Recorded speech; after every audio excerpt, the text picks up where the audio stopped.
like this one here.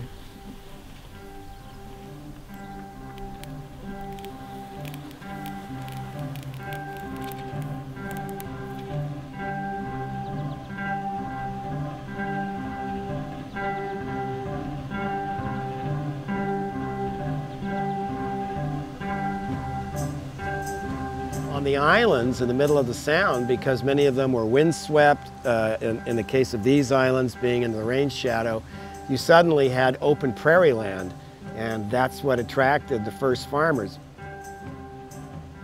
When you introduce food crops to the island, it's going to bring in non-native seeds, which is suddenly going to disrupt the character of the island.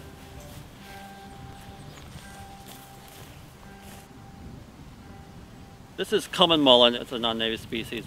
As you can see from this area, it's fairly limited. Yeah, I think there's probably 20 to 30 individuals that we find in here. And so we have a good chance of actually controlling common mullein throughout this area and prevent it from actually spreading seeds to other areas when we get it at a small population. Only about 3% of the original prairie in western Washington still exists in its original form. So the prairie here is important for that reason. The species are surviving here, but need to be managed. Okay, well, we're restoring the prairie here at San Juan Island National Historical Park. And right here we're propagating plants, grasses and forbs for the prairie restoration.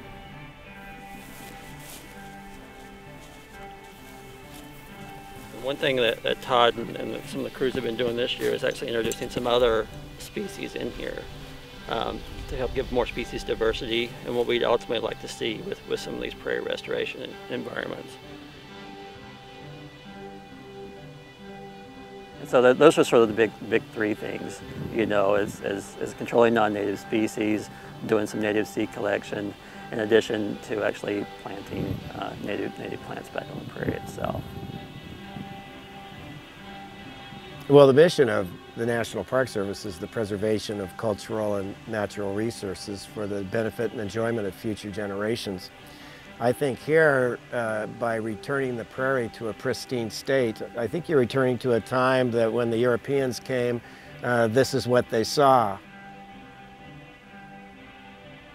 Nobody knows exactly what the prairie looked like 150 years ago when the first Europeans got here.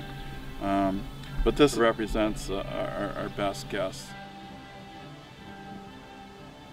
My role, in some small component, is leaving it better than it was in the past. You know, whether it's restoring a prairie or protecting a certain species, and giving a piece that we thought was going to disappear and not available to the American public back to them, you know, to appreciate and enjoy.